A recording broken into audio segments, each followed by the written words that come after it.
हाँ, भगवान कृष्ण कहते हैं मैं सब कुछ जानता हूँ। राधे राधे। जय श्यामितम। मैं नीतू पांडे ट्रिपचम आप सबका स्वागत करती हूँ। इस प्रसंग का वर्णन भगवत गीता में मिलता है। भगवान श्री कृष्ण कहते हैं कि मैं सब कुछ जानता हूँ, लेकिन जानकर भी अनजान रहता हूँ, क्योंकि अगर मैं न जानता होता तो मैं यह महाभारत युद्ध क्यों करवाता। धर्म की स्थापना के लिए इतना बड़ा कार्य करने की मुझे क्या आवश्यकता थी। मैं भी रोता हूँ, मैं भी हंसता हूँ और आप लोगों के बीच में आप लोगों के जैसा रहता हूँ। लेकिन ये बात ऐसा नहीं है कि मैं आप जैसा हूँ। मैं आप जैसा से अलग हूँ। मैं भूत भविष्य वर्तमान सब कुछ जानता हूँ।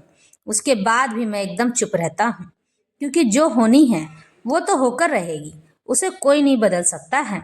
भविष्य नहीं देखा जा सकता, भविष्य का पता नहीं है कि आने वाले समय में क्या होगा, लेकिन फिर भी मनुष्य भविष्य को जानने के लिए उतना ही तत्पर रहता है जैसे कि वह भाग्य को बदल देगा। नहीं बदल सकता है। आपको कोई ज्योतिष करके भविष्य बता सकता है, लेकिन होगा वही जो मैं चाहता हूँ। हर घड़ी हर पल मैं जैसा चाहूँगा वैसा ही होगा। कोई चाह कर भी उस भविष्य को नहीं बदल सकता है, और मेरा लिखा हुआ भविष्य अटल होता है। तुम्हें अपना प्रारब्ध तो भोगना ही पड़ेगा। इस पर भगवान श्री कृष्ण सभी को समझाते हैं कि मैं सब कुछ जानते हुए भी अनजान रहता हूँ। इसी तरह से साधु पुरुष को भी रहना चाहिए कि वह सब कुछ जानते हुए भी अनजान रहे, क्योंकि जो घटित होना है वो तो होकर ही रहेगा। वेदाहम समितितानि वर्तमानानि चार्जुन भविष्यानि च भूतानि मां तु वेद न कश्चन। हे अर्जुन, श्री भगवान होने के नाते मैं जो कुछ भूतकाल में घटित हो चुका है, जो वर्तमान में घटित हो रहा है और जो आगे होने वाला है, वह सब कुछ जानता हूँ। मैं समस्त जीवों को भी जानता हूँ, लेकिन मुझे कोई नहीं जान पाता है। मुझे जानना इतना आसान भी नहीं है। यहाँ पर सकारता और निकारता का स्पष्ट उल्लेख किया गया है, कि मेरा सकार और निराकार दोनों का ही उल्लेख मिलता है।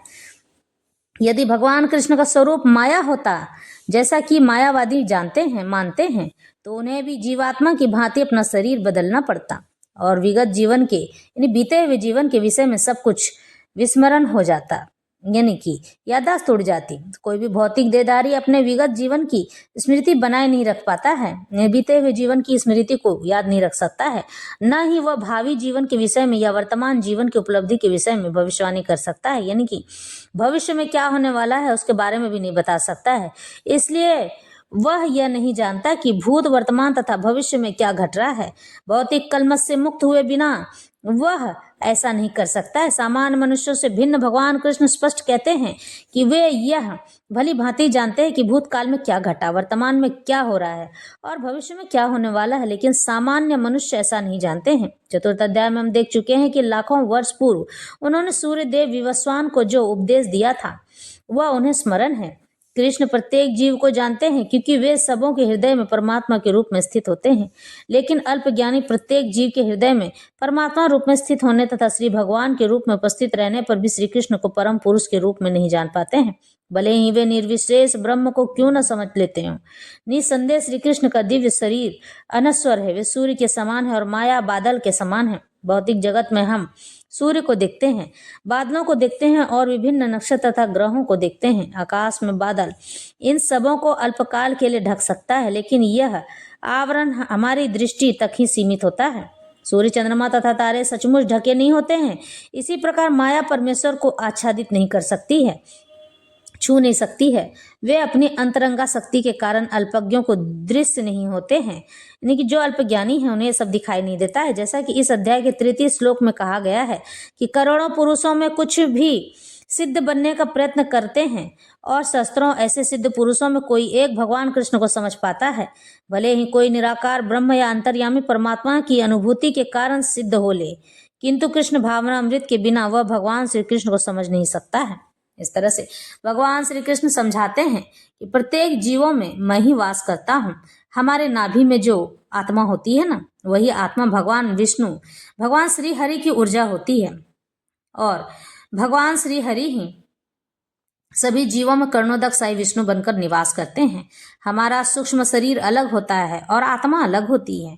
इसलिए जब मृत्यु होती है मनुष्य की, तो आत्मा उड़कर परमेश्वर में मिल जाती है, लेकिन सूक्ष्म शरीर वहीं भटकता रह जाता है। वही सूक्ष्म शरीर सारे दुखों और कष्टों का भोगी होता है, जो हमारे जैसा ही दिखता है, नरक भी भोगता है, सुख भी भोगता है, दुख भी भोगता है और वही सब कुछ सहन करता है। भगवान श्री कृष्ण कहते हैं कि मैं भूत भविष्य वर्तमान सब कुछ जानते हुए भी किसी को कुछ नहीं बताता हूँ और भविष्य बताना भी नहीं चाहिए, क्योंकि जो लोग भविष्य बताते हैं, अगर किसी के साथ कोई दुर्घटना हो रही हो सकता है उसके प्रारब्ध कटने हों, आप उसे ये दुर्घटना बताकर, उसे रोककर आप उसके प्रारब्ध को समाप्त होने से रोक देते हैं, जो कि यह एकदम गलत है। ऐसा नहीं होना चाहिए, क्योंकि नियति में जो लिखा है वो तो होकर ही रहेगा। लेकिन फिर भी कुछ बुद्धिजीवी प्राणी ऐसे होते हैं, वो लोग इस प्रकार से लोगों को भविष्य बताते हैं कि आने वाले समय में उनके प्रारब्ध कटना मुश्किल हो जाता है और उसे बार बार जन्म लेना पड़ता है। मनुष्य ये क्यों नहीं समझता है कि जो परमात्मा हमारे भाग्य में लिख देते हैं वही सब होना निश्चित होता है, चाहे किसी को प्रेत ने पकड़ा हो या फिर किसी ने कुछ भी किया हो। प्रेत भी तो आत्मा होती है और यही एक सूक्ष्म शरीर जाकर अपने लिए मुक्ति का मार्ग प्रशस्त करती है। क्या आप जानते हैं, एक प्रेत 1000 वर्ष तक उस प्रेत योनि में रहता है, जिन 10,000 वर्ष तक उस योनि में रहता है। यही नहीं, ये लोग इतना तड़पते हैं, इतना रोते हैं कि ईश्वर को दिन रात पुकारते रहते हैं। अगर वह प्रेत किसी के शरीर में घुस कर बैठा है और उसके घर में कलह मचा रखा है, तो हो सकता है उसके पिछले जन्म के प्रेत से कोई कारण रखे हों, प्रारब्ध रखे हों और उसी को काटने के लिए वह प्रेत उसके साथ रहता हो। और यही बात है कि आप इस तरह से किसी को भी भविष्य नहीं बता सकते हैं। लेकिन हाँ, अगर प्रेत बहुत परेशान करता हो तो आप उसकी सहायता कर सकते हैं उससे छुड़ाने में, क्योंकि आजकल तंत्र भी बहुत होते हैं और तंत्र के कारण से लोगों का जीवन दुभर हो गया है। इसीलिए हम सबको कोशिश करनी चाहिए कि जीवन में जब भी कष्ट आए तो हम तंत्र का सहारा बिल्कुल न लें, क्योंकि ये तंत्र ही सभी विनाश का कारण होता है। आप एक बार जब तंत्र करा देते हैं तो तंत्र कुछ समय सीमा तक काम करती है।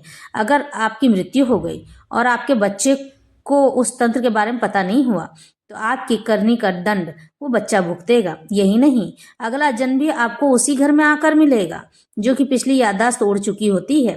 भगवान इसीलिए कहते हैं कि बीते हुए कल को बदला नहीं जा सकता है। वर्तमान में जो चल रहा है उसमें खुश रहना चाहिए, लेकिन आने वाले कल को बदलने की कोशिश भी नहीं करनी चाहिए, क्योंकि जो लोग ऐसा करते हैं ना, वो अपने ही कर्म बंधन में बंध जाते हैं और फिर बार बार उसे जन्म लेना पड़ता है। लेकिन ये कोई जरूरी नहीं है कि आप मृत्यु को प्राप्त हो गए तो पुनः से फिर से मनुष्य जीवन ही मिल जाएगा। नहीं, हो सकता है 84 लाख में फिर से चले जाएं, फिर से प्रेत योनि मिल जाए, फिर से आप उसी चक्र को, काल चक्र में घिरे रहकर बंधे चले जाएं। इसलिए भगवान कहते हैं कि हर मनुष्य को सोच कर विचार कर ही कार्य करना चाहिए। यूं ही जीवन में किसी प्रकार से भूत भविष्य जानने वाला व्यक्ति कभी भी इस प्रकार से कार्य नहीं कर सकता है, नहीं करना चाहिए। ईश्वर के किसी भी कार्य में हस्तक्षेप करना अनुचित है। जो लोग ऐसा करते हैं वह दंड के भागी होते हैं, मानो चाहे नहीं मानो। लेकिन एक बात मैं आपको बता दूं कि जीवन में ज्ञान उतना ही जरूरी है, पढ़ा लिखा उतना ही जरूरी है जितना कि ईश्वर से मिलन करना। ईश्वर स्वयं कहते हैं कि एक निपट मूर्ख इंसान मुझे भक्ति के द्वारा पा तो सकता है, भक्ति, प्रेम और भक्ति से मुझे अपने पास तो रख सकता है, लेकिन ज्ञान वह किसी को देने के लायक नहीं होता है। उसे ये ज्ञान ईश्वर ही दिलवाते हैं।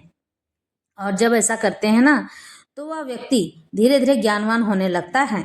लेकिन उसे शब्दों का ज्ञान भी होना चाहिए कि शब्द किस प्रकार से बोले जाते हैं और कहाँ खर्च करने चाहिए, क्योंकि एक अज्ञानी व्यक्ति सभी लोगों को अज्ञान में ढकलने की क्षमता रखता है, लेकिन एक ज्ञानी व्यक्ति पूरे संसार को ज्ञान की रोशनी से आहत करने, उसे खुश करने के लिए और ज्ञान के माध्यम से लोगों को उजागर करने के लिए तत्पर रहता है। एक ज्ञानी व्यक्ति कभी भी सर उठाकर बात नहीं करता है, सर झुकाकर बात करता है, क्योंकि ज्ञान का अर्थ ही होता है सर को झुकाकर रखना, विनयशील होना, नर्म और विवेकी होना। जो लोग ऐसा होते हैं ना, समझ लेना कि उसे असली ज्ञान प्राप्त हुआ है। और जो ज्ञान पाकर, सामाजिक ज्ञान और सांसारिक ज्ञान और कोई भी ज्ञान, दैविक ज्ञान, दैहिक ज्ञान पाकर और सर उठाकर बात करता है, चिल्लाकर बात करता है, तो अभी ज्ञान